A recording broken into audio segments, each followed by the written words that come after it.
The autumn wind swept across Cedar Valley like a promise of harsh winter to come, carrying with it the scent of dying grass and distant snow. In the fading light of October 1892, most folks in Montana were preparing for the long months ahead, stocking supplies and mending fences. But Thomas Hayes stood alone on his porch, watching the sun disappear behind Old Pine Hill, feeling more isolated than the winter could ever make him. Before we jump back in, tell us where you're tuning in from, and if this story touches you, make sure you're subscribed, because tomorrow, I've saved something extra special for you. At 35, Thomas had the weathered hands of a man who'd worked cattle since he could barely reach a saddle horn, but his eyes held an emptiness that no amount of honest labor could fill. 3 years had passed since the fever took his wife, Emma, and their little boy Michael, yet their absence felt as fresh as morning frost.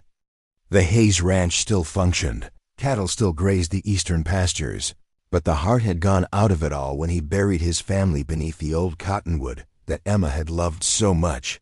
The house felt too big now, too quiet. Meals were solitary affairs eaten standing over the kitchen sink. Evenings stretched endless and hollow, filled only with the tick of Emma's grandmother clock and the settling sounds of timber cooling after the day's heat. Thomas had let most of the ranch hands go, keeping only what was necessary to maintain the herd. He told himself it was about money, but the truth sat heavier on his chest. He couldn't bear the sound of other voices, other lives continuing when his own had stopped so completely. That particular morning started like any other, with Thomas checking the water troughs and counting cattle in the dawn light. But as he rode back toward the house, he spotted a familiar figure waiting by his front gate. Caleb Wright, his nearest neighbor, sat hunched on his old mare, had pulled low against the morning chill. At 68, Caleb had seen enough of life to know when a man needed talking to, whether that man wanted it or not.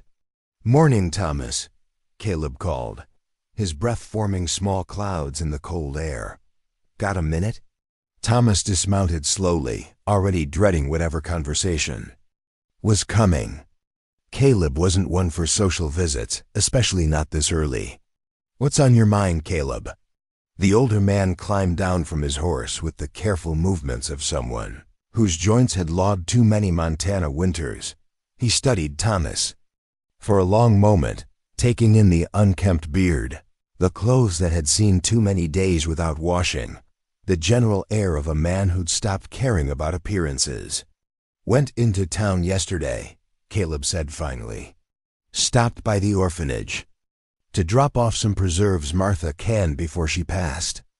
You know how she always worried about those children." Thomas nodded, though he wondered where this was leading. The Stone Creek Orphanage sat on the outskirts of town, a gray building that seemed to absorb sunlight rather than reflect it.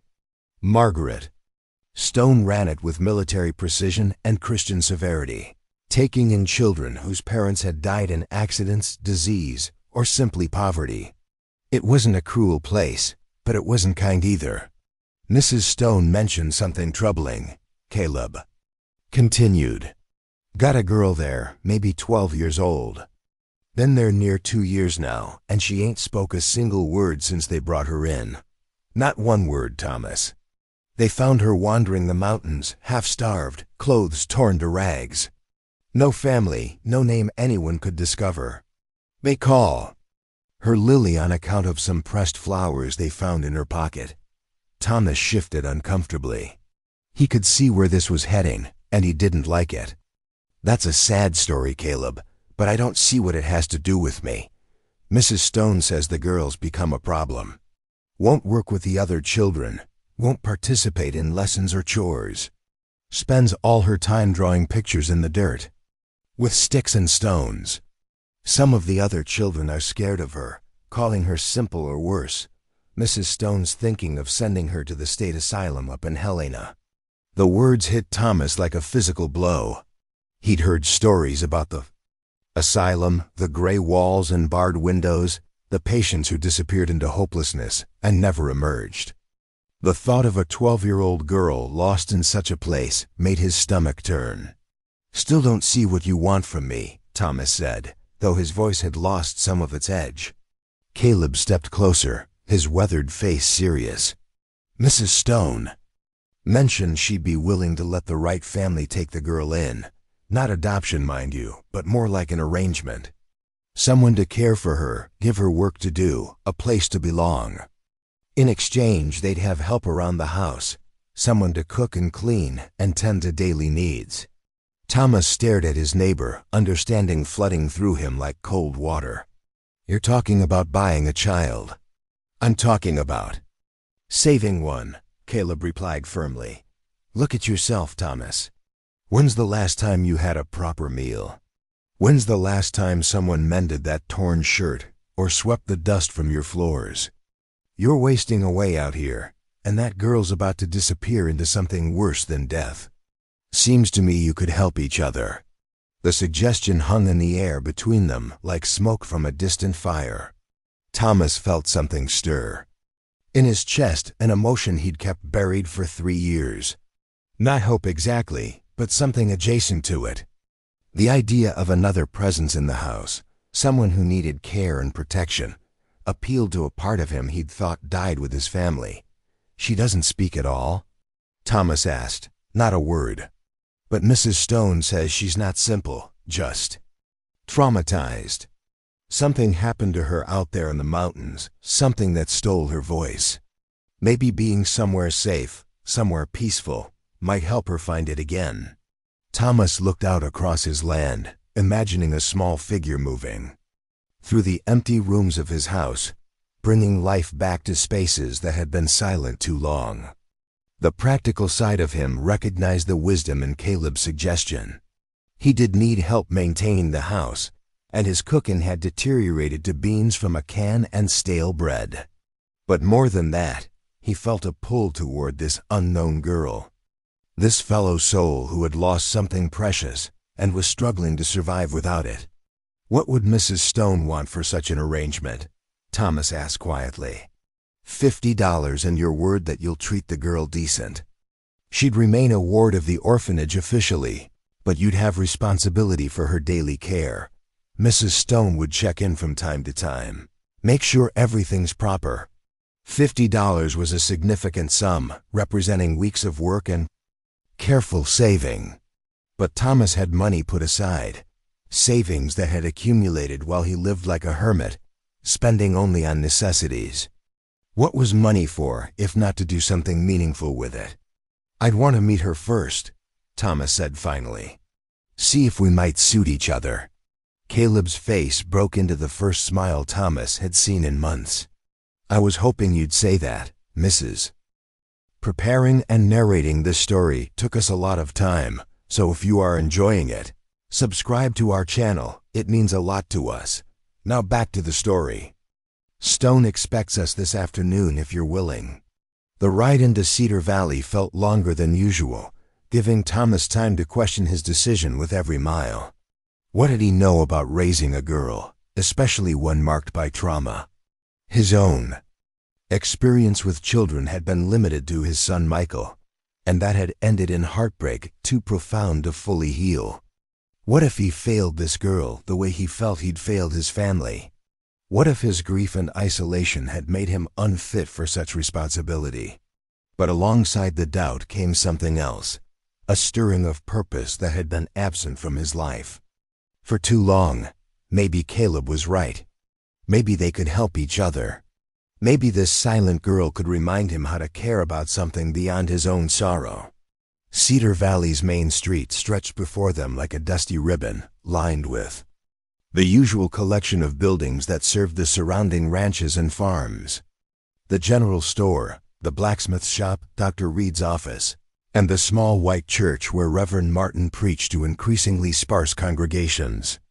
People nodded as they passed, curious about Thomas's presence in town. He'd become something of a hermit since Emma's death, appearing only when absolutely necessary and leaving again as quickly as possible. The Stone Creek Orphanage sat at the far end of town, separated from the other buildings, by a stretch of open ground that made it seem isolated and forbidding. The building itself was constructed of gray stone that matched the harsh sky, with narrow windows and a heavy wooden door that looked more suited to a prison than a home for children. A small sign beside the entrance read, "Stone Creek Home for Foundlings," in severe black letters. Margaret Stone met them at the door, a woman whose appearance matched her name and her building. Tall and angular, with steel gray hair pulled back so tightly it seemed to stretch the skin of her face. She wore a black dress that had seen many years of service, but remained impeccably maintained. Her pale blue eyes assessed Thomas with the calculating gaze of someone accustomed to judging character quickly and definitively. "Mr. Hayes," she said, extending a hand that felt cold despite the autumn warmth. "Mr. Wright tells me you might be interested in our arrangement regarding the girl." "I'd like to meet her first," Thomas replied, removing his hat. "See how we get along." Mrs. Stone nodded approvingly. "Sensible. She's in the back garden now, engaging in her usual peculiar behavior. Follow me." They walked through the orphanages. Interior, past rooms filled with narrow beds and simple wooden furniture. The walls were painted institutional green, broken only by stern religious texts and portraits of severe-looking benefactors. The few children they encountered moved quietly, subdued in a way that suggested strict discipline rather than natural calm. The back garden was a small square of packed earth surrounded by a wooden fence, with a few struggling vegetable plants and a single oak tree that provided modest shade. And there, kneeling in a patch of dirt beneath the tree, was the girl they'd come to see. Lily was smaller than Thomas had expected, thin in the way of children who'd known hunger, with light brown hair that hung loose around her shoulders. She wore a simple gray dress that had been mended multiple times, and her feet were bare despite the cool air. She was completely absorbed in her work, using a pointed stick to create intricate patterns in the smooth dirt before her.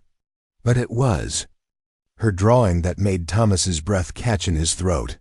This wasn't the random scribbling of a child, but detailed, precise artwork that showed remarkable skill and attention to detail. She'd drawn what appeared to be a map, complete with winding paths, clustered buildings, and geographical features marked with careful symbols. Mountains rose along one edge, while a river curved through the center, and scattered throughout were small structures that might represent houses or landmarks. "She does this constantly," Mrs. Stone said, her voice carrying disapproval. "Hours at a time, always these strange pictures. The other children think she's touched in the head, and I must admit I'm beginning to agree.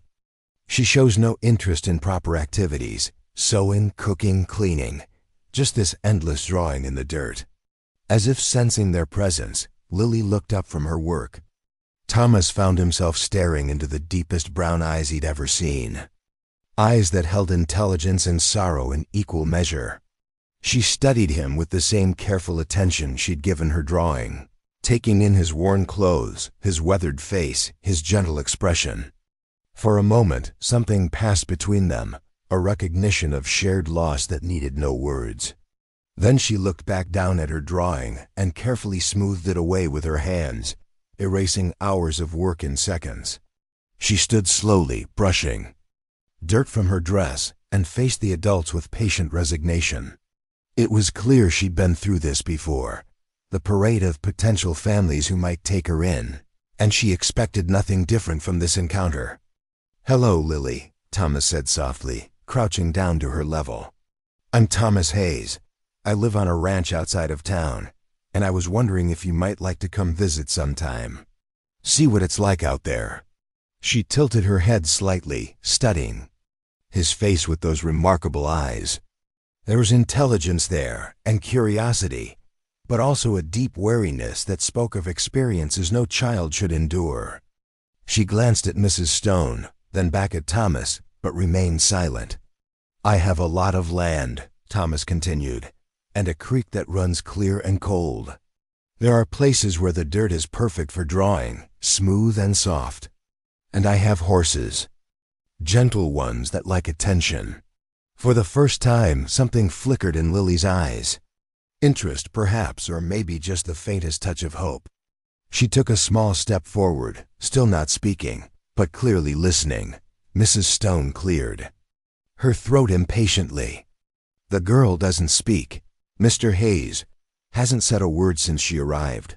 Dr. Reed examined her and found nothing wrong with her voice, so we can only assume it's willful stubbornness or mental deficiency." Thomas felt anger flare at the woman's harsh words, but he kept his voice gentle. "Sometimes people need time to find their voice again," he said, still looking at Lily. "There's no shame in silence when you're healing from something difficult." Lily's eyes widened slightly at his words, and she took another step closer. This time, she reached out one small hand toward him, not quite touching but clearly wanting to make some kind of connection. Thomas extended his own hand, letting her decide whether to make contact.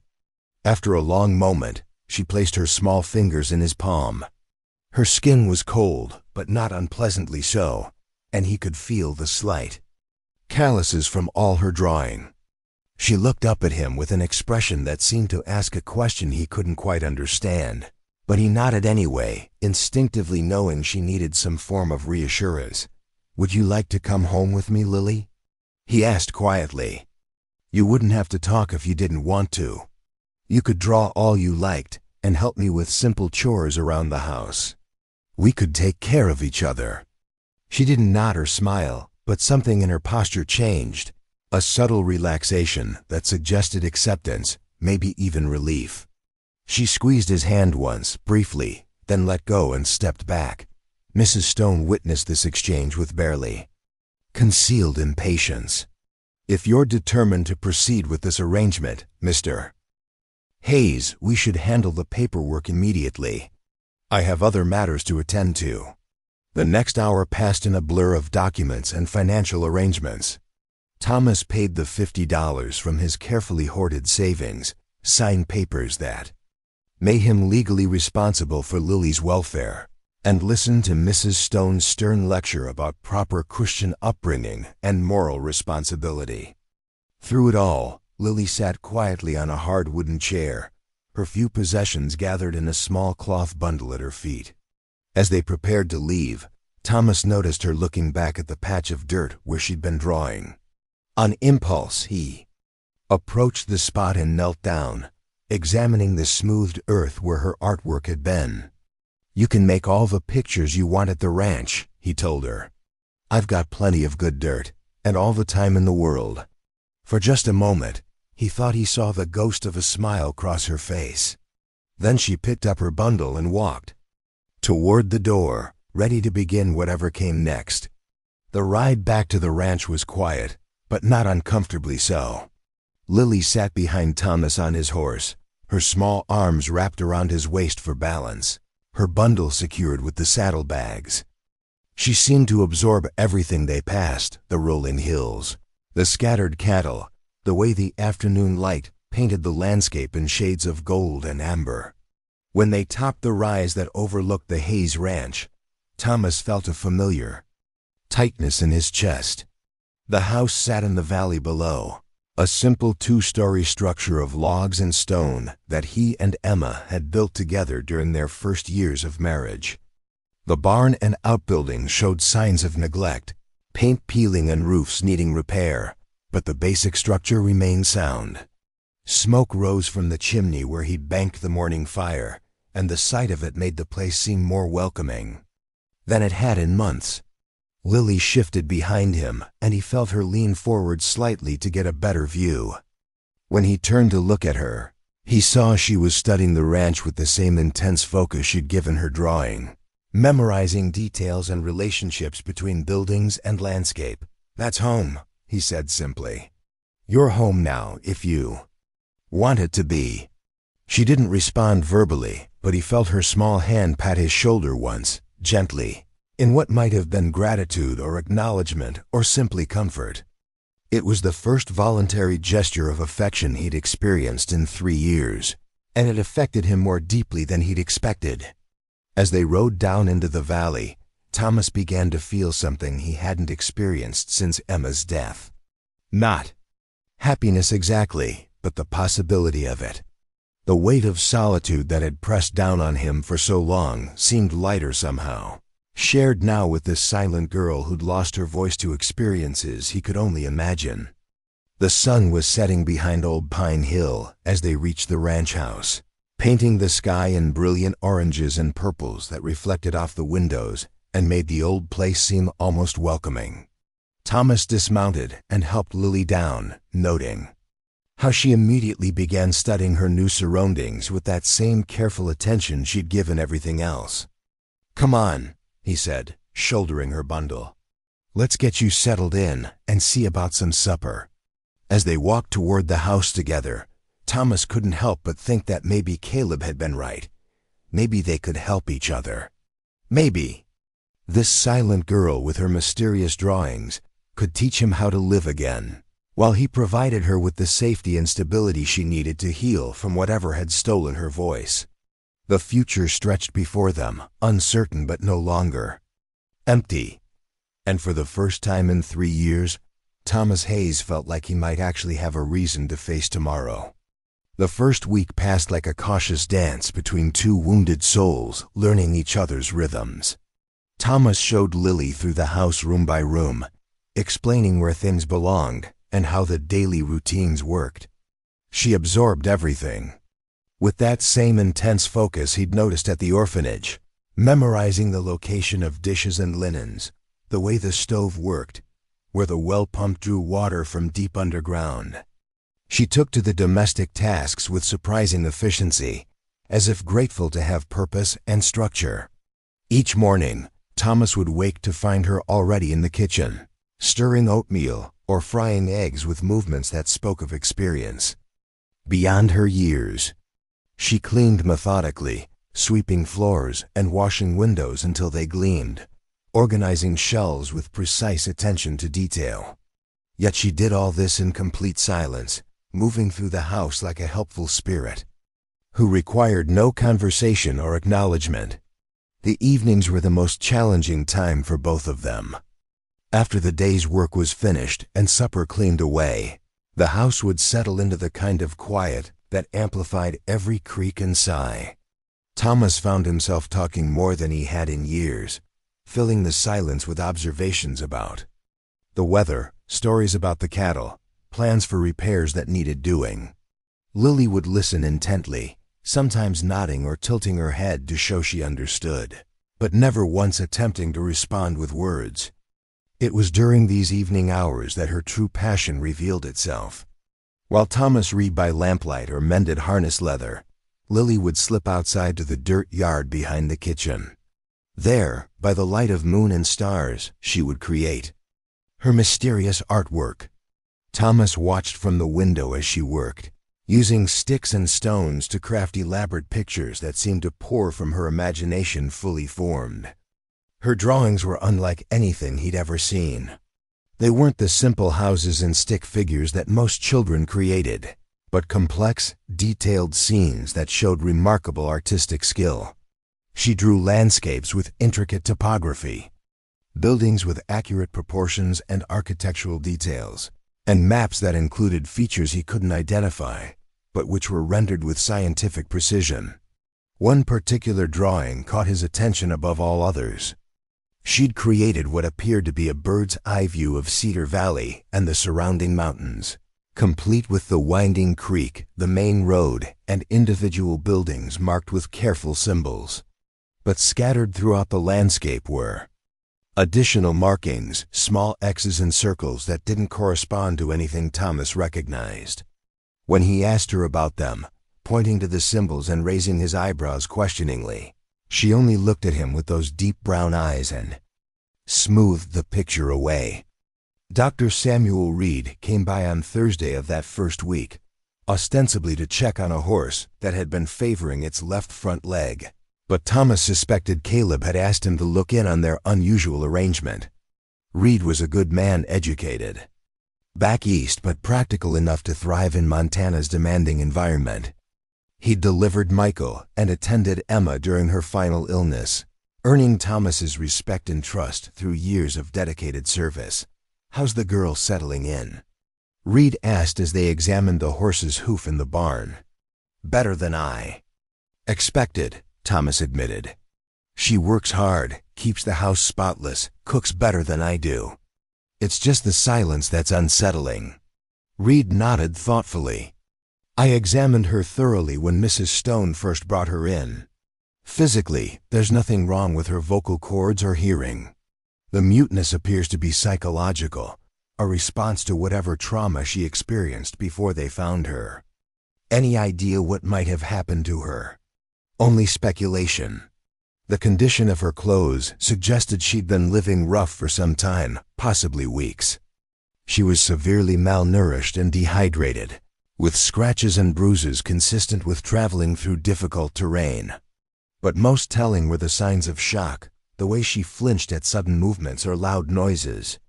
Something frightened her badly enough to steal her voice." Thomas felt a familiar anger rise in his chest, the same protective fury he'd felt when Michael had been threatened by bullies in town. "You think someone hurt her?" "I think she witnessed something terrible," Reed said carefully. "Children who suffer direct abuse usually retain their ability to speak, though they may be reluctant to do so. Complete muteness typically occurs when a child sees something so traumatic that their mind simply shuts down certain functions as protection." That evening, Thomas found himself studying Lily with new eyes as she worked on her nightly drawing. The careful way she positioned herself with her back to the house, the quick glances she cast toward the surrounding hills, the way she immediately covered her work if he approached too closely. She wasn't just creating art, he realized. She was watching, remembering, documenting something that only she could see. The second week brought the first real test of their arrangement. Thomas had been putting off the monthly trip to town for supplies, reluctant to expose Lily to the stares and whispers that were sure to follow. But with winter approaching and provisions running low, the journey became unavoidable. "Would you like to come with me?" he asked over breakfast, trying to keep his voice casual. "Or would you prefer to stay here and tend to things?" Lily looked up from her oatmeal, considering the question with her usual seriousness. After a long moment, she pointed to herself, then to him, then toward the road leading to town. The message was clear. She wanted to go. "All right then," Thomas said, surprised by how pleased he felt in her decision. "We'll make a day of it." The ride to Cedar Valley revealed another side of Lily's mysterious knowledge. As they traveled the familiar road, she would suddenly point to seemingly random locations, gesturing urgently as if trying to communicate something important. A grove of aspen trees that looked identical to a dozen others drew her particular attention, as did a rock formation that Thomas had passed countless times without notice. At the general store, owner Harold Webb greeted them with poorly concealed curiosity. "Thomas, good to see you in town. And this must be the young lady we've been hearing about." "This is Lily," Thomas said simply, his hand resting protectively on her shoulder. "She's helping me with the ranch." Webb's wife Martha emerged from behind the counter, her round face creased with concern and curiosity. "Such a pretty little thing. Can't she speak at all?" "She speaks when she has something important to say," Thomas replied firmly, ending that line of inquiry. Lily stayed close to his side as they gathered supplies, her eyes constantly moving to assess faces and reactions. Thomas noticed how she studied the other customers, particularly the men, with a wariness that suggested painful experience. When one rough-looking stranger spoke loudly near the back of the store, she instinctively pressed closer to Thomas, her small hand gripping his arm. It was during their visit to the blacksmith shop that something significant happened. Jake Morrison, the smithy, was shoeing a horse when they arrived, his massive frame bent over the animal's hoof with practiced skill. The horse, a large bay, gelding with distinctive white markings, seemed familiar to Thomas, though he couldn't immediately place where he'd seen it. Lily, however, had no such confusion. The moment she saw the horse, she went rigid, her face draining of color so quickly that Thomas thought she might faint. She grabbed his arm with both hands, her fingers digging in with surprising strength, and began backing toward the door. "What's wrong?" Thomas asked, but she couldn't answer, couldn't do anything but stare at the horse with terror-filled eyes. Morrison looked up from his work, wiping sweat from his brow. "Something the matter?" "The horse," Thomas said. "Do you know who owns it?" "Fellow named Peterson. Claimed to be passing through on his way to Helena. Needed some work done on the shoes. Strange man, paid in gold coins, and didn't want to give his full name. Left the horse and said he'd be back in a few days." Lily was pulling at Thomas's sleeve now, desperate to leave, her breath coming in short gasps that suggested the onset of panic.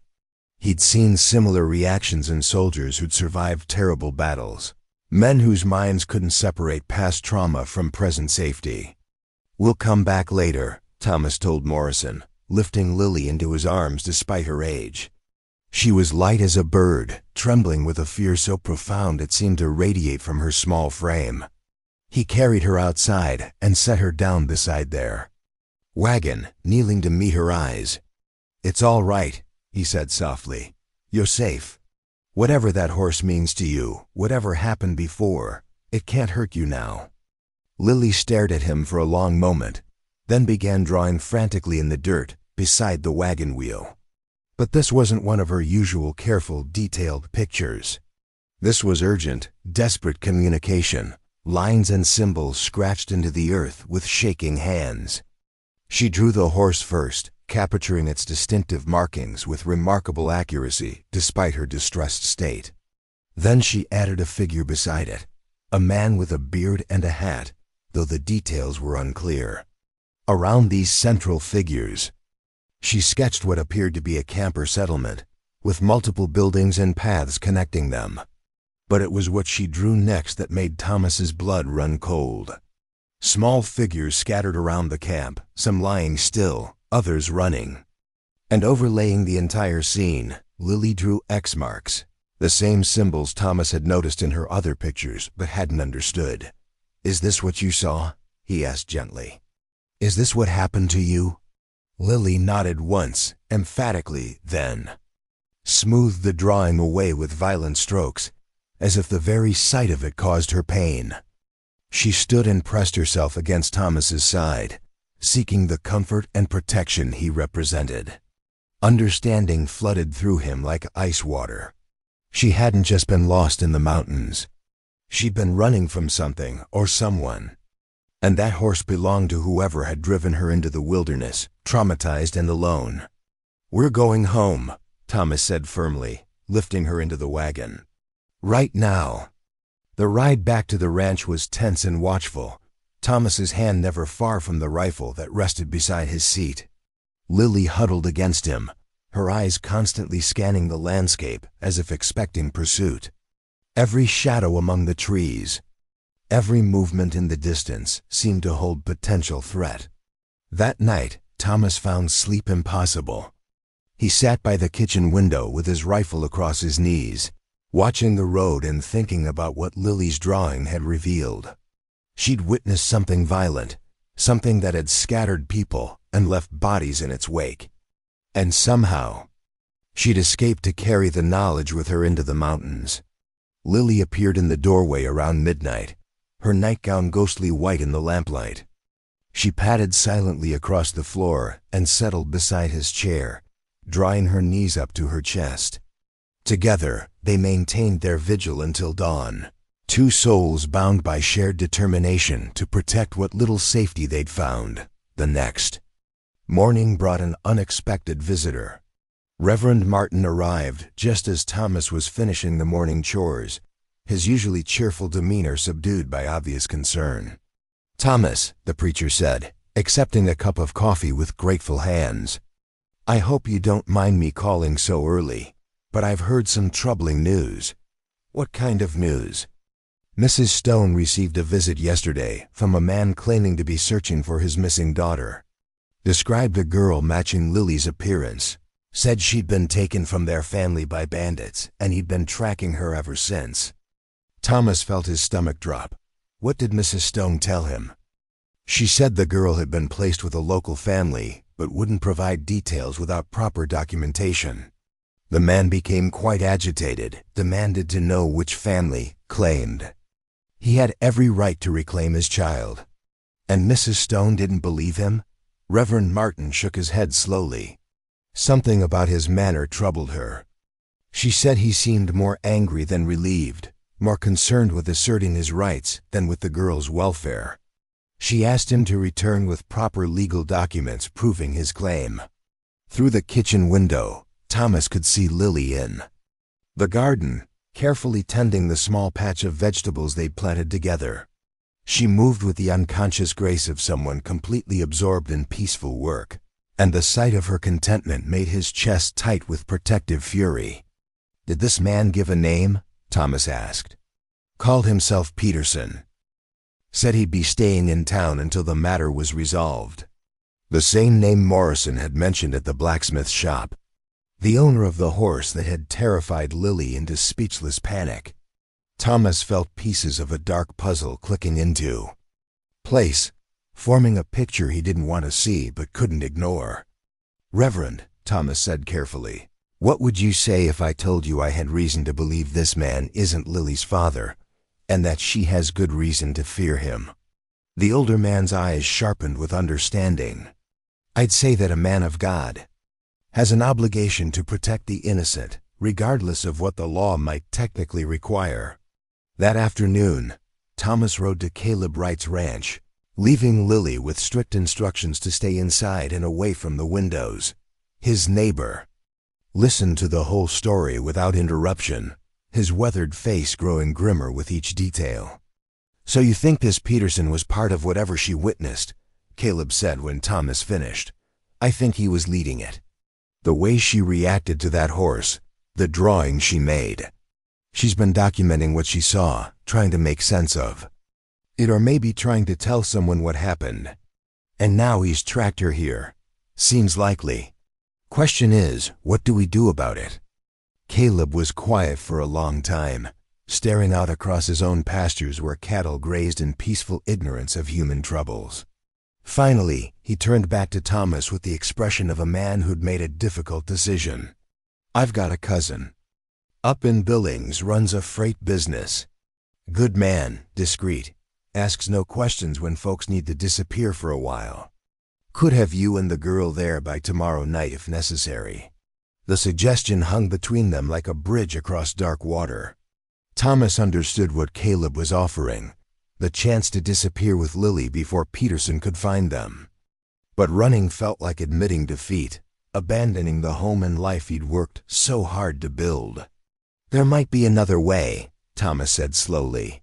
If we could prove what really happened, if we could show that Peterson is the one who committed crimes, you'd need evidence, witnesses, things that might not exist anymore. We'd need Lily to tell us what she saw. And for that, she'd need to find her voice again. That evening, Thomas sat with Lily in the kitchen as she worked on her largest drawing yet. She'd used the entire width of the clean-swept floor, creating an elaborate map that showed not just the immediate area, but extended far into the mountains. Her usual symbols were there, the X marks and circles, but now he could see they formed a pattern, a trail that led from the high country down towards Cedar Valley. Lily, he said gently, kneeling beside her work, I need you to help me understand what this means. There's a man in town, the one who owns that horse we saw. I think he's looking for you. She looked up at him with those remarkable eyes, and for a moment he thought he saw her lips move, as if she were trying to form words that wouldn't come. Her hand reached out to touch one of the X marks on her map, then moved to point at herself. You were there, Thomas said. You saw what happened. She nodded, then pointed to another symbol, this one representing what appeared to be other people, other victims.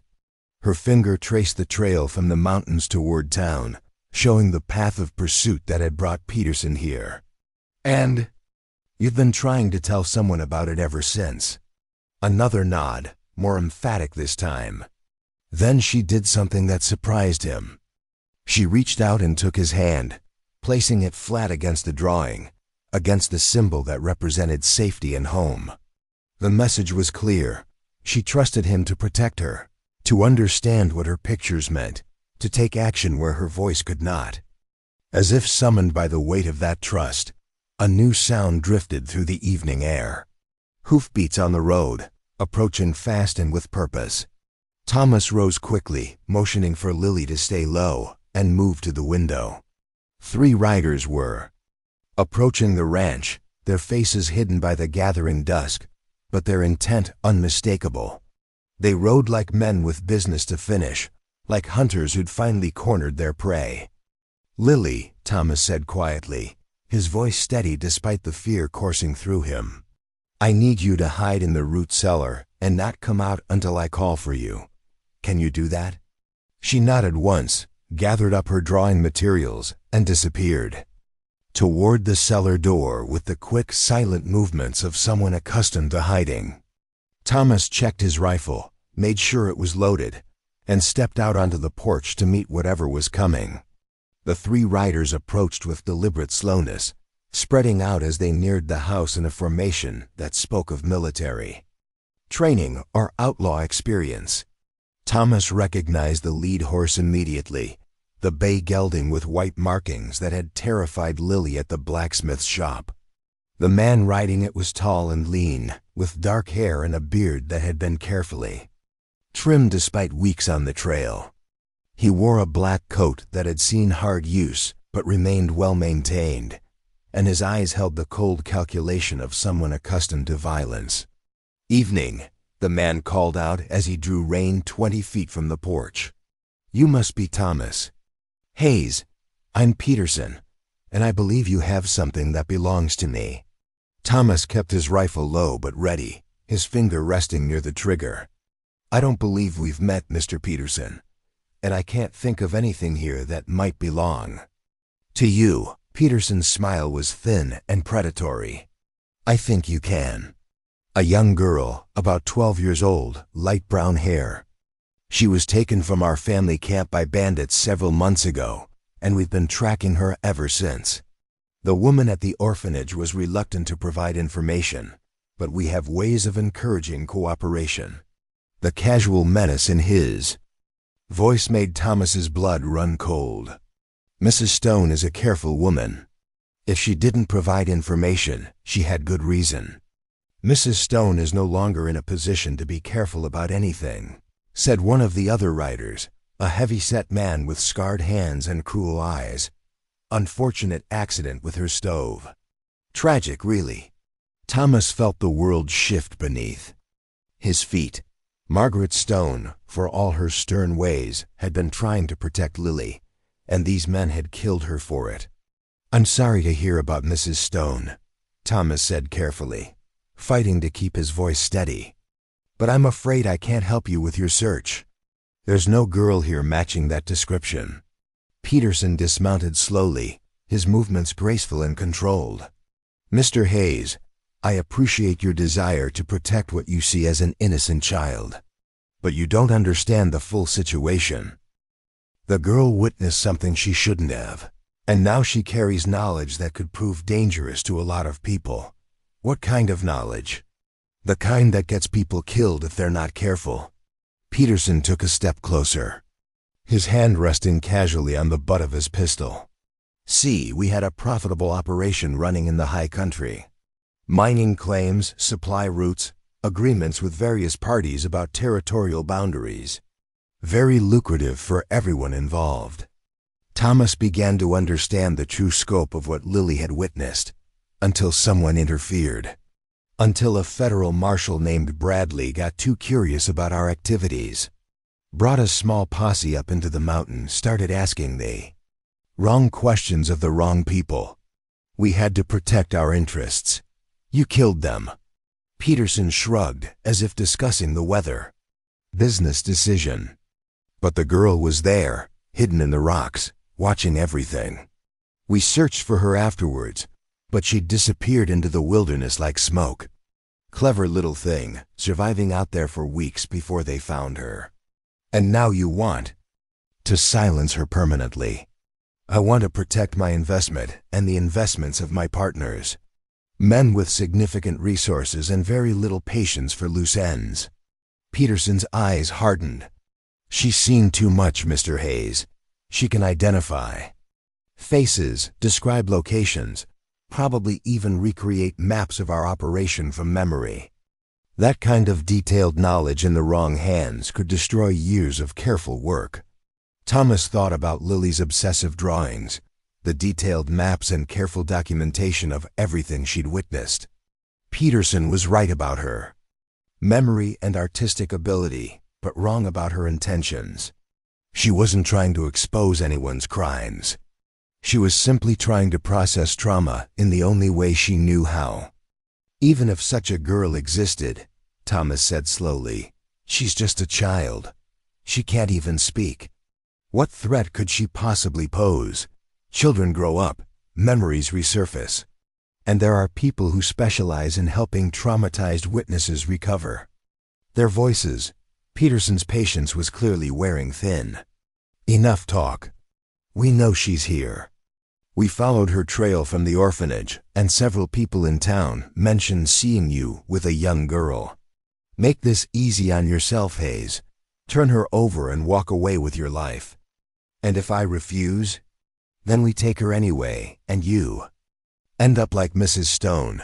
Unfortunate accident, tragic loss for the community.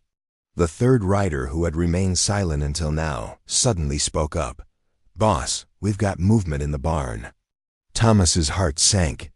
Lily must have grown frightened. In the root cellar and moved to what she thought was a safer hiding place.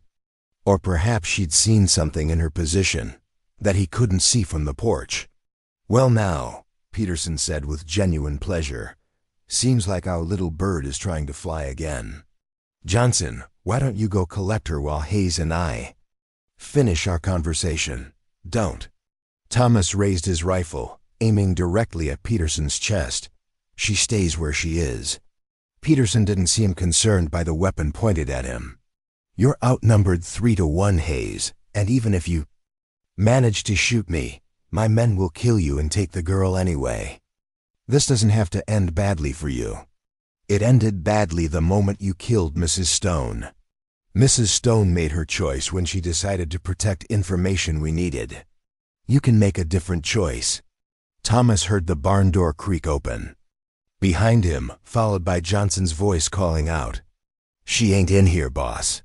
But there's signs someone was hiding in the loft recently." "Keep looking," Peterson ordered. "Check the house, the outbuildings, anywhere a child might hide." Thomas realized that Lily's movement to the barn had been a diversion, drawing attention away from wherever she was actually hiding. The girl was smarter than any of them had given her credit for. "You know," Peterson continued conversationally, "I'm curious about something. What made you take her in? Lonely rancher, mysterious child who can't speak. Seems like an unusual arrangement. She needed help. I could provide it. Noble, but I suspect there's more to it than simple charity. You lost your family a few years ago, didn't you? Wife and child, both taken by fever. Must have left quite a hole in your life." Thomas felt anger flare at Peterson's casual mention of Emma and Michael. "Leave them out of this. I'm just trying to understand your motivation. See, I think you've grown attached to the girl. Think of her as some kind of replacement for what you lost. That attachment is going to get you killed if you're not careful. My reasons for helping her are my own business. Fair enough. But consider this. Even if you somehow manage to protect her tonight, how long can you keep it up? We have resources, Hayes, men, money, connections. We can wake you out, pick you off whenever it's convenient. Or we can make life very difficult for anyone who helps you. Your neighbors, your friends, anyone who might provide assistance. The threat to involve innocent people hit home harder than personal danger." Thomas thought about Caleb Wright, Dr. Reed, Reverend Martin, all the good people who might suffer because of his decision to protect Lily. On the other hand, Peterson continued, if you cooperate now, we can end this cleanly. Quick and painless for the girl, no need for anyone else to get hurt. You can go back to your quiet life, grieve your losses in peace. She's an innocent child. She's a witness to federal crimes. In the eyes of the law, that makes her a potential threat to national security interests. Thomas almost laughed at the absurdity of it. National security? You're a gang of murderers trying to silence a traumatized girl. We're businessmen protecting legitimate mining interests from federal interference. The marshal who died was overstepping his authority, investigating claims that had been properly filed and legally purchased. Through fraud and intimidation, I'd guess. Peterson's facade of reasonableness finally cracked, revealing the cold killer beneath. Through whatever means were necessary. The point is, those claims are now protected by people with significant political influence. People who don't appreciate loose ends. Johnson emerged from behind the house, shaking his head. Nothing in the smokehouse or root cellar, boss. If she's here, she's found herself a real good hiding spot. She's here, Peterson said with certainty. Question is whether we flush her out or wait for her to make a mistake. Thomas heard the faint creak of wood from somewhere above and behind him, so subtle he almost missed it. Someone was moving in the house's upper floor, probably near the window that overlooked the yard. Lily had found her way inside and was watching the confrontation, waiting for an opportunity to act or escape. Tell you what, Hayes, Peterson said, apparently reaching a decision. I'm going to give you one last chance to do this the easy way. Call the girl out, hand her over, and we'll make it quick for both of you. No torture, no unnecessary suffering. Clean deaths and we'll be on our way. Both of us? You've seen our faces, heard our conversation. You know too much now to let live, but cooperation earns you a merciful end instead of a slow one. Thomas felt a strange calm settle over him, the kind of clarity that sometimes came in moments of absolute crisis. He thought about Emma and Michael, about the life they'd planned together and the future that had been stolen from them. He thought about Lily, alone and frightened, carrying terrible knowledge and unable to speak her truth. And he thought about the choice that lay before him, the decision that would define what kind of man he truly was. I've got a counteroffer. Thomas said quietly, I'm listening. You and your men get back on your horses and ride out of here, tonight, and you never come back. Peterson laughed, a sound devoid of humor. Or what? Or I kill you where you stand and take my chances with your friends. One rifle against 3 armed men? Those aren't good odds, Hayes. Maybe not. But I guarantee you won't live to see how it turns out. Peterson studied him for a long moment, perhaps recognizing something in Thomas's voice or posture that suggested this wasn't an idle threat. You know, I believe you would try. Foolish but admirable in its way. Last chance, Peterson. Take your men and go. I'm afraid I can't do that. Too much at stake. Too many people depending on us to clean up this mess. Peterson's hand moved toward his gun. Johnson, Wilson, take the house. I'll handle Hayes. The next few seconds unfolded with the terrible clarity of violence long anticipated.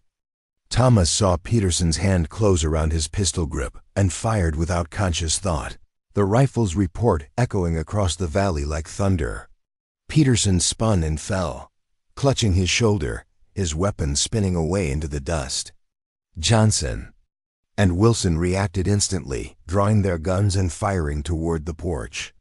Thomas dove sideways, feeling the heat of bullets passing close enough to singe his shirt. He rolled behind a wooden barrel that offered minimal protection, working the rifle's bolt to chamber another round. Hayes, Wilson called out. Throw. Down your weapon and we'll make it quick. Go to hell. Thomas shouted back, rising briefly to fire at Johnson, who had started toward the house. The bullet caught the man in the leg, dropping him with a scream of pain and rage. Wilson's return fire shattered the barrel's staves, showering Thomas with splinters and forcing him to scramble for better cover. He made it to the corner of the porch just as Wilson's next shot gouged wood from the post where his head had been. From his new position, Thomas could see Peterson trying to crawl toward his fallen pistol, leaving a trail of blood in the dirt. Johnson was down but still moving, attempting to reload his weapon despite his wounded leg. Wilson had taken cover behind his horse, using the animal as a shield while he tried to get a clear shot at the porch. It was then that Thomas heard something that made his heart skip a beat. From somewhere inside the house came the sound of breaking glass, followed immediately by Wilson's shout of surprise and pain. Through the kitchen window, Thomas glimpsed a small figure moving with purpose and determination. Lily had entered the fight. Wilson was staggering backward from his horse, clutching his face where glass shards had cut him. Blood ran between his fingers, and his gun lay forgotten in the dirt where he'd dropped it. From the window above, more glass rained down, followed by whatever heavy objects Lily could find to throw. "The house," Peterson gasped, still trying to reach his weapon. "She's in the house." Johnson had managed to reload and was trying to stand despite his wounded leg. "I'll get her, boss." "No." Thomas rose from cover and put another bullet into the ground inches from Johnson's hand. "Stay down." But Johnson was beyond rational thought, driven by pain and anger to reckless action. He lurched toward the house, blood streaming from his leg wound, his pistol raised toward the upper windows where Lily had appeared. Thomas had a clear shot at Johnson's back, an easy target that would end the threat permanently. But something held him back, some remnant of conscience that balked at shooting a man from behind, even one bent on murdering a child. The hesitation nearly cost Lily her life. Johnson reached the porch and fired upward, his bullet smashing through the window frame where she'd been standing. Thomas heard her cry out, the first sound he'd heard her make since she'd come to live with him, a wordless exclamation of fear and pain. The sound broke something inside Thomas, releasing a fury he hadn't known he possessed.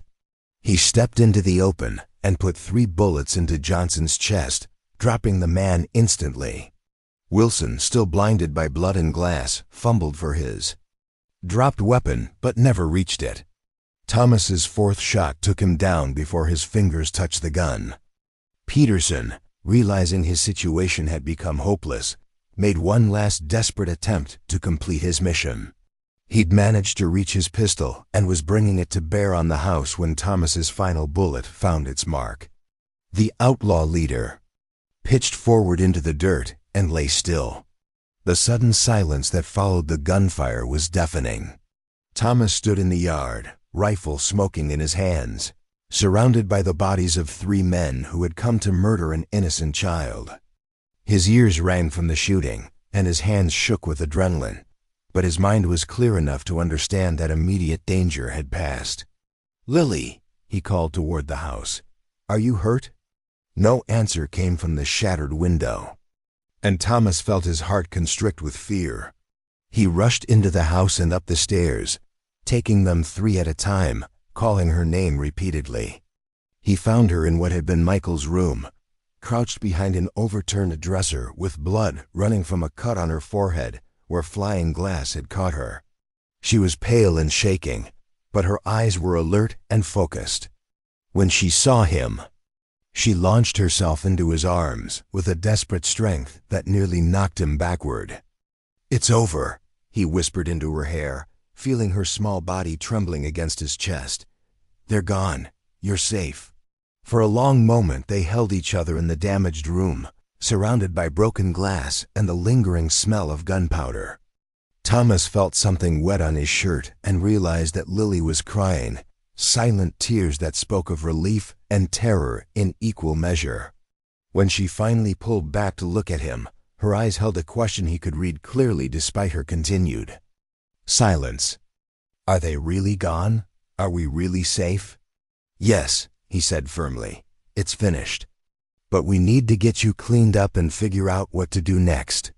As he helped her to her feet and began examining her injuries, Thomas realized that everything had changed in the space of those few violent minutes. Peterson and his men were dead, but their deaths would bring questions and investigations. Federal marshals would want to know what had happened, and Lily's story would finally have to be told. For the first time since she'd come to live with him, she was going to have to find her voice. Dawn broke gray and cold over the Hayes Ranch, finding Thomas and Lily sitting at the kitchen table with bandages wrapped around their minor wounds. Neither had slept much during the long night that followed the gunfight. Thomas had spent hours dragging the bodies away from the house and covering them with canvas, while Lily had worked methodically to clean blood from the yard and collect the broken glass from her upstairs assault. The silence between them felt different now, charged with shared experience and mutual dependence. They had survived something terrible together, and that bond ran deeper than words. Yet Thomas knew that silence could no longer be their refuge. Too many questions demanded answers, and too many people would come looking for those answers in the days ahead. Dr. Reed arrived first, summoned by the sound of gunfire that had echoed across the valley the night before. He rode up slowly, his medical bag in one hand and a shotgun in the other, clearly unsure what he might find at the ranch. "Thomas," he called from a safe distance. "Are you all right?" "We're fine, Doc," Thomas replied, stepping onto the porch. "But I've got 3 dead men who won't be needing your services." Reed approached cautiously, taking in the covered bodies and the bullet holes that scarred the porch and yard. "What happened here?" Men came looking for Lily. They weren't interested in taking no for an answer. The doctor's eyes found the girl standing in the doorway behind Thomas, noting the bandage on her forehead and the way she stayed close to her protector. "Was she hurt?" "Flying glass caught her during the shooting. Nothing serious, but she might have other injuries I can't see." Reed nodded and moved past Thomas toward Lily, speaking in the gentle voice he used with frightened children. "Hello there, sweetheart. I'm Dr. Reed. I'd like to take a look at that cut on your head, make sure you're healing properly." Lily looked to Thomas for permission, and when he nodded encouragingly, she allowed the doctor to examine her injuries. Reed worked with practiced efficiency, cleaning the wound and applying fresh bandages while maintaining a steady stream of reassuring conversation. "This will heal just fine," he told her. "You're a brave girl, helping protect your home like that." He paused, studying her face with the careful attention of someone trained to read unspoken communication. "I don't suppose you'd like to tell me what really happened here?" Lily glanced at Thomas again, then shook her head slowly. But something in her expression suggested the refusal was more about inability than unwillingness.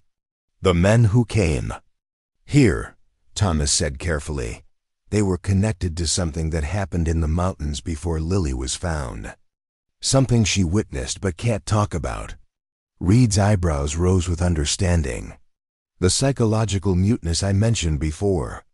If she's experienced additional trauma, it might actually make recovery more difficult. Or it might give her a reason to find her voice again," Thomas countered. "She defended herself last night, fought back against the people who frightened her. That has to count for something." Before Reed could respond, more riders appeared on the road leading to the ranch. This time it was Sheriff Wallace from Cedar Valley, accompanied by 2 deputies and looking grim about whatever business had brought him out so early. "Thomas Hayes," Wallace called as he dismounted. "We need to talk." Sheriff Wallace was a practical man in his 50s, elected more for his common sense than his gun skills. He'd served the community well for over a decade, handling disputes and petty crimes with patience and fairness. But 3 dead bodies clearly fell outside his usual experience. "Doc Reed," the sheriff nodded to the physician. "Glad you're here. Might need your professional opinion on some things." "What can I tell you, Sheriff?" Thomas asked.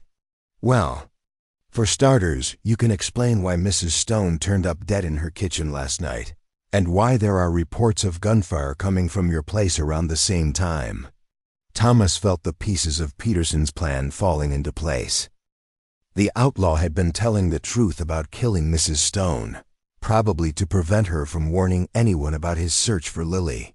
"The men who killed Mrs. Stone came here looking for Lily," Thomas said simply. "They intended to kill us both, to cover their tracks." Wallace studied the covered bodies, his expression thoughtful. "These the same men?" Their leader called himself Peterson.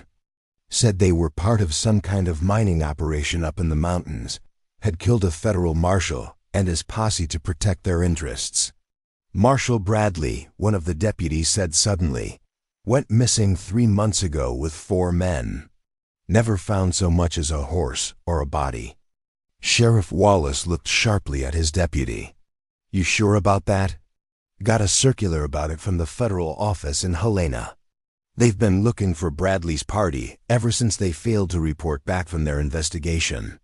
Thomas realized that Lily's trauma ran even deeper than he'd understood. She hadn't just witnessed a crime. She'd witnessed the murder of federal law enforcement officers. No wonder Peterson had been so desperate to silence her. "If what you're saying is true," Wallace said slowly, "then this is a federal matter. We'll need to contact the marshal's office. Let them know we found the men responsible for Bradley's disappearance."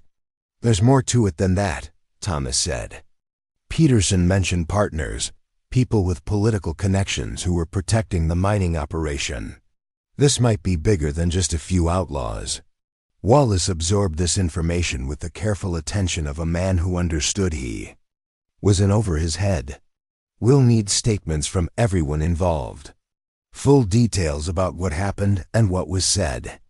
Thomas looked at Lily, who had been listening to every word with growing distress. Her face had gone pale again, and she was gripping the porch railing with white knuckles.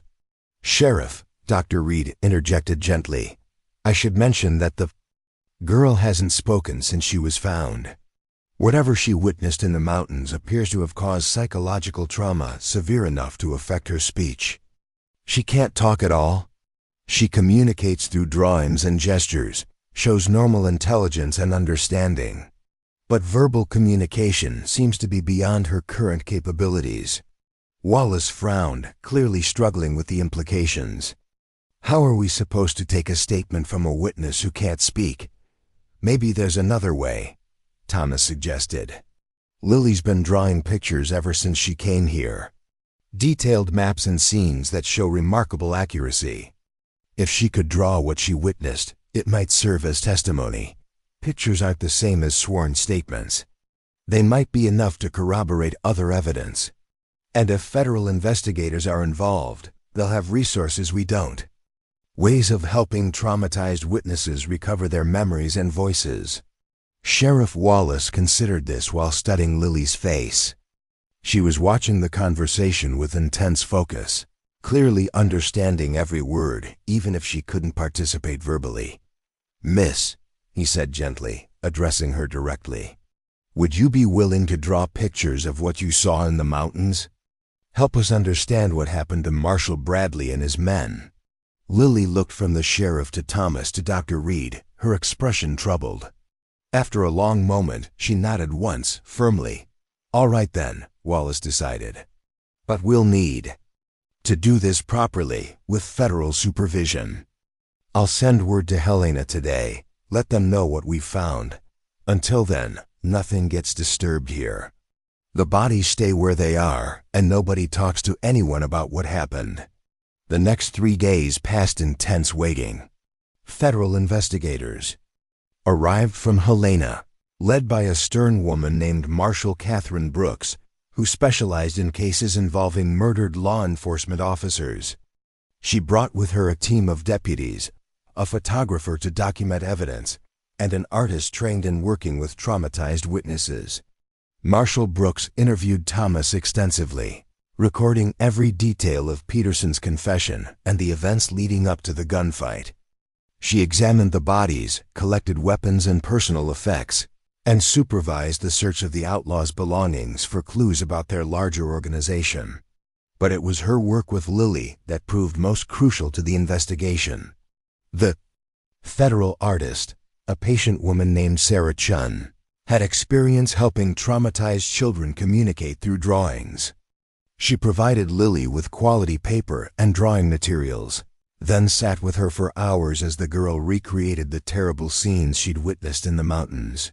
The first drawing showed the initial approach, Marshall Bradley and his four-man posse riding into what appeared to be a hidden valley, their horses picking their way carefully along a narrow mountain trail.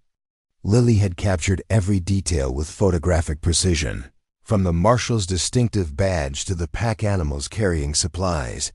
The second drawing revealed the ambush. Peterson and at least 8 other men had waited in concealment among the rocks, timing their attack perfectly to catch the lawmen in a crossfire with no escape route.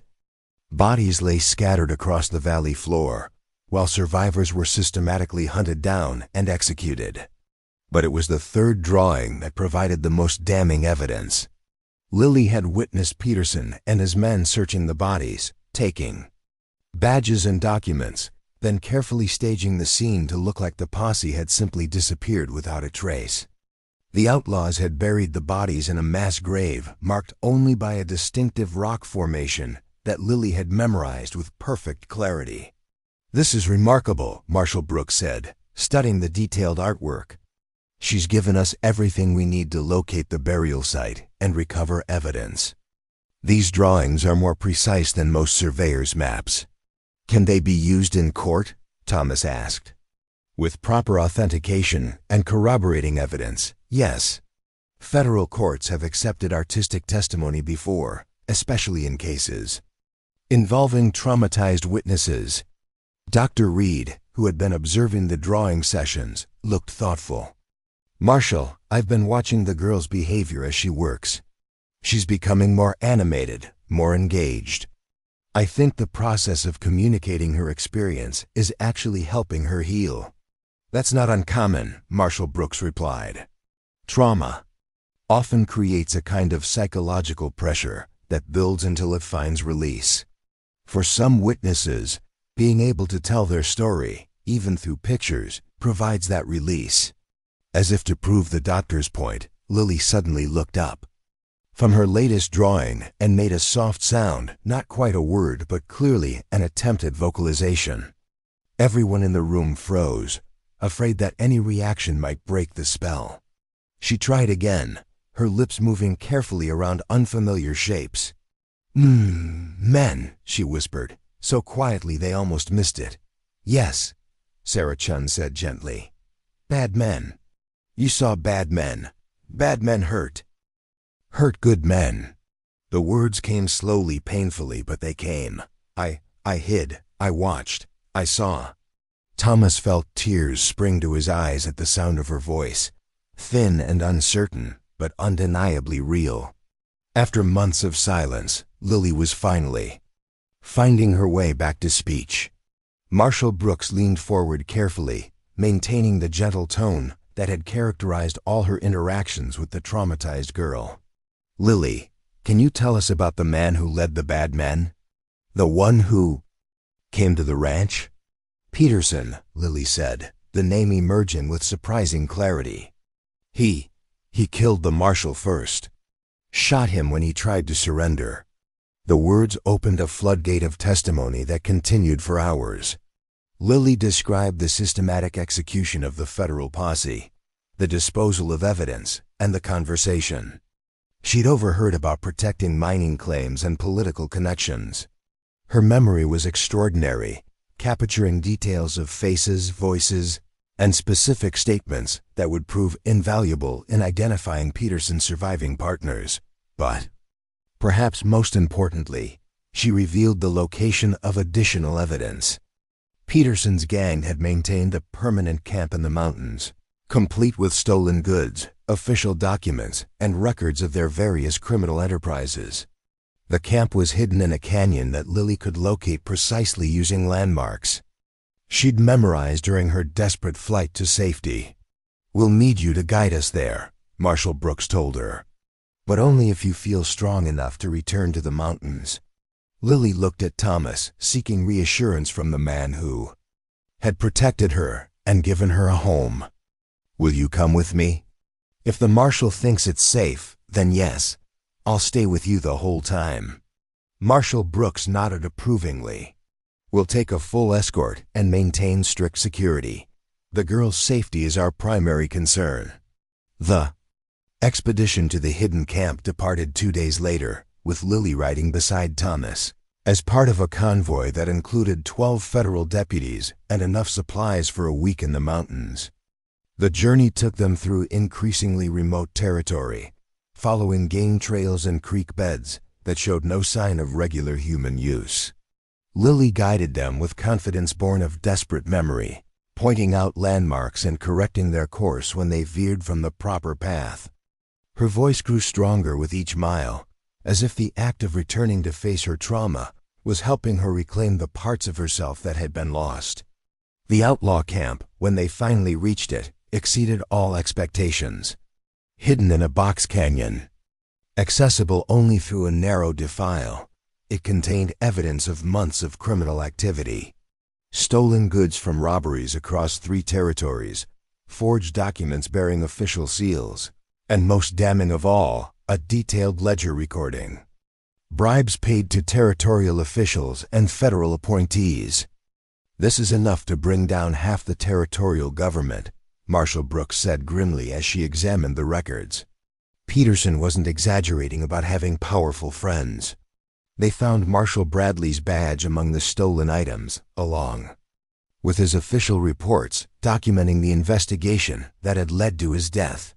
The marshals had been close to exposing the entire conspiracy when they were ambushed and murdered. But the most significant discovery came when they located the mass grave that Lily had drawn so precisely. The bodies of the 5 federal officers were recovered intact, along with evidence that would definitively prove Peterson's gang was responsible for their murders. As they prepared to leave the canyon with their grim cargo and damning evidence, Lily spoke up with surprising firmness. "There's something else," she said, her voice carrying new strength. "Something I didn't draw yet." She knelt beside a patch of smooth sand and began sketching with quick, sure strokes. This time, however, her drawing showed not the past but a vision of the future. She drew the ranch house with people gathered around it, children playing in the yard, and herself standing, with Thomas in the doorway, both of them smiling. "Home," she said simply. "That's what I want to draw now. Not the bad things anymore, just home." Thomas felt his heart swell with emotion as he understood what she was really saying. The trauma that had stolen her voice and isolated her from the world was finally loosening its grip. She was ready to stop looking backward and start looking forward, ready to build a new life from the safety and love he had offered her. The return journey to Cedar Valley marked the end of one story and the beginning of another. Lily's testimony and the evidence they'd recovered would destroy the criminal conspiracy that had murdered Marshal Bradley and terrorized the mountain territories. Peterson's surviving partners would face federal prosecution, and the corrupt officials who had protected them would be exposed and removed from office. But for Thomas and Lily, the real victory was simpler and more personal. They had found each other in their darkest hours and discovered that healing was possible when people chose to care for each other despite their wounds. The girl who had lost her voice to trauma had found it again through trust and safety. The man who had retreated from life after losing his family had learned to open his heart once more. As they rode down into the valley toward home, Lily spoke the words that would echo in Thomas's memory for the rest of his life. "Thank you for not giving up on me," she said quietly. "Thank you for helping me remember how to speak." "Thank you for helping me remember how to live," he replied, and meant every word. 6 months later, the Hayes Ranch hummed with life in ways Thomas had never imagined possible. The federal investigation had concluded with 17 arrests and the complete dismantling of the criminal network that had terrorized the mountain territories. Lily's testimony, delivered with growing confidence before a federal grand jury, had been instrumental in securing convictions that would put dangerous men behind bars for the rest of their lives. But the legal victory, significant as it was, paled beside the personal transformation that had taken place in the quiet valley. Lily had blossomed into a talkative, curious 12-year-old who filled the house with questions, observations, and the kind of cheerful chatter that Thomas had forgotten could exist. Her voice, once stolen by trauma, now carried the musical quality of someone who had rediscovered joy in simple communication. She still drew, but her artwork had evolved from desperate documentation of past horrors to bright depictions of daily life and future dreams. Her latest creation, mounted proudly on the kitchen wall, showed the ranch as it might look in years to come, with expanded gardens, new outbuildings, and several small figures that clearly represented the family she hoped they might become. The arrangement with the orphanage had been quietly dissolved by mutual agreement, with Thomas formally adopting Lily through proceedings that Marshall Brooks had personally overseen. Dr. Reed testified to her remarkable recovery, while Reverend Martin spoke eloquently about the healing power of unconditional love and patient care. "She's not the same frightened child who came here," the doctor had told the territorial judge. "The muteness has completely resolved, and her psychological state shows no remaining signs of trauma-related stress. In my professional opinion, she's thriving in an environment that provides both security and genuine affection." The adoption papers, framed and hanging beside Lily's artwork, made official what had already become true in their hearts. Thomas Hayes was no longer a lonely rancher grieving his lost family. He was a father again, responsible for guiding a bright, determined girl into whatever future she chose to create. Spring had brought changes beyond their small family unit.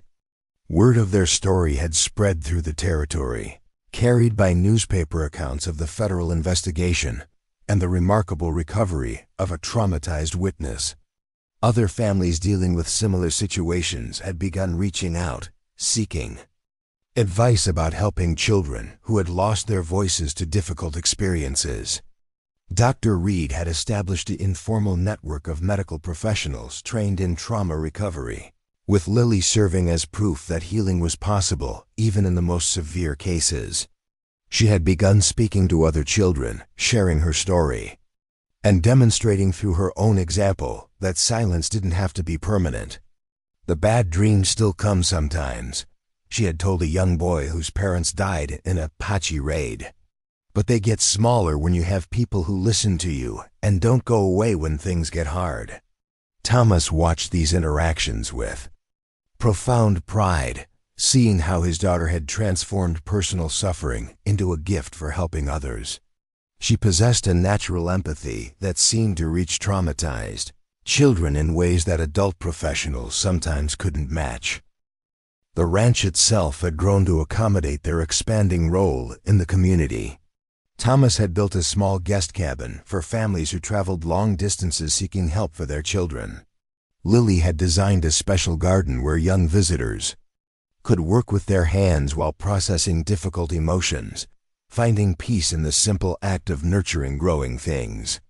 On this particular evening, as summer began its transition toward autumn, Thomas sat on the porch watching Lily teach a visiting child how to sketch the mountains that surrounded their valley. Her voice carried clearly across the yard, patient and encouraging as she explained how to capture the way light played across distant peaks. "You don't have to get everything perfect," she was saying. "Sometimes the most important part is just trying to show what you saw so other people can understand." The visiting child, a 10-year-old girl whose entire family had been killed by outlaws, nodded seriously and continued working on her drawing. She hadn't spoken a word since arriving 3 days earlier, but her artwork showed remarkable skill and emotional depth. Thomas recognized a familiar pattern. Traumatic experience often drove children inward, forcing them to find alternative means of expression and communication. But given time, safety, and patient understanding, most eventually found their way back to verbal connection with the world. Caleb Wright approached from the direction of the road, leading his horse and wearing the satisfied expression of a man who had just completed successful business. At 71, Thomas's neighbor had become something of an unofficial coordinator for their expanding mission, using his extensive connections throughout the territory to identify families who might benefit from their help. "Evening, Thomas," Caleb called. "Got a letter from that family up in Billings. The Morrison boy is talking again. First words in 8 months. They wanted you and Lily to know how grateful they are." Thomas felt the familiar warmth that came with such news. Each success story validated their belief that healing was possible, that children could overcome even the most devastating experiences when given appropriate support and unconditional love. "Any new requests?" Thomas asked. 3 this week. Family down in Cheyenne lost their boy's voice after a house fire. Sheriff in Bozeman knows of twin girls who haven't spoken since their parents died of cholera. And there's a territorial judge who thinks we might be able to help with a witness in an upcoming trial. Thomas nodded, already making mental plans for accommodating additional visitors. The guest cabin could house 1 family at a time, but they might need to consider building additional space if demand continued growing.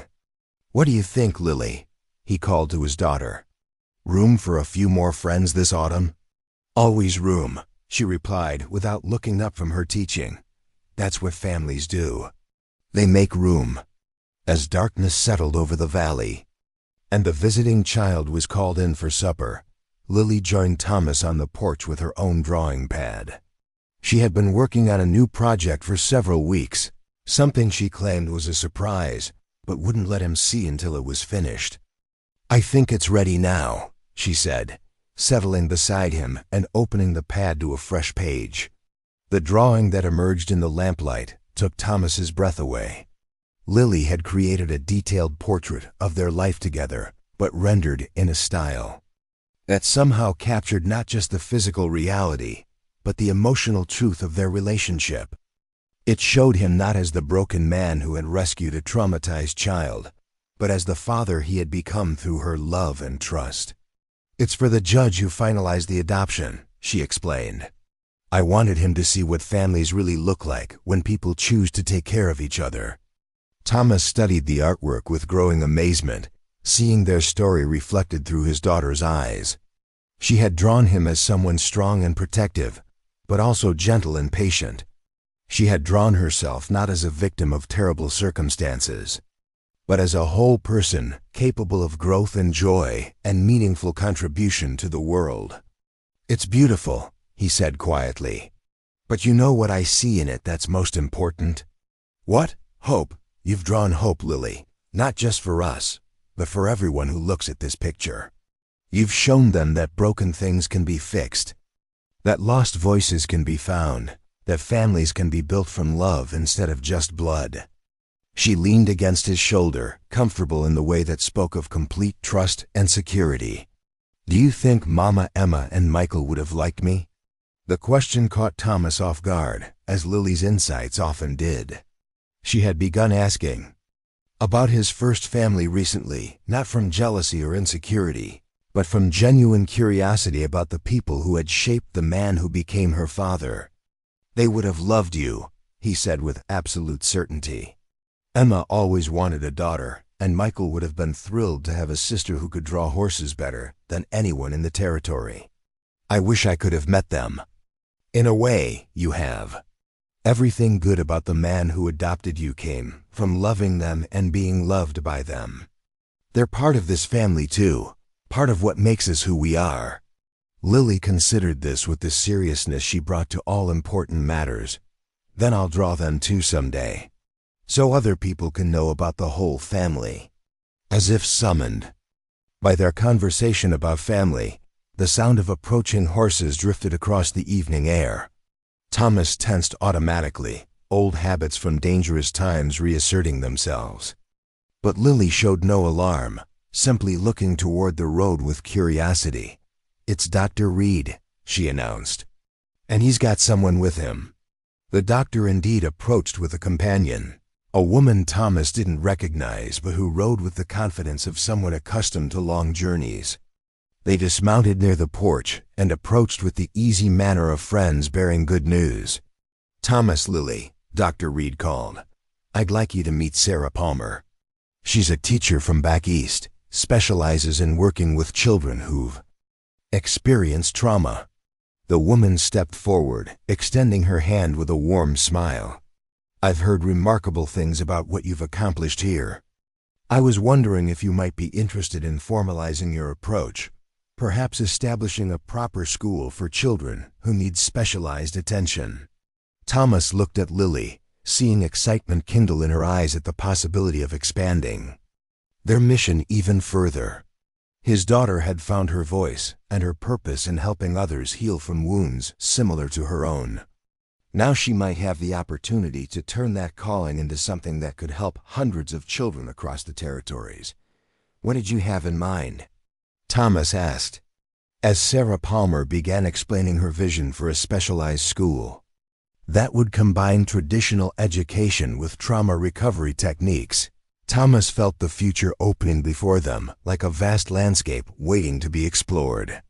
They had started with one man's loneliness and one girl's silence, but they had built something much larger than either of them had dreamed possible. The lonely rancher had found his family. The silent girl had found her voice. And together, they had discovered that the greatest healing often came from the simple act of choosing to care for others who needed what they themselves had once desperately sought.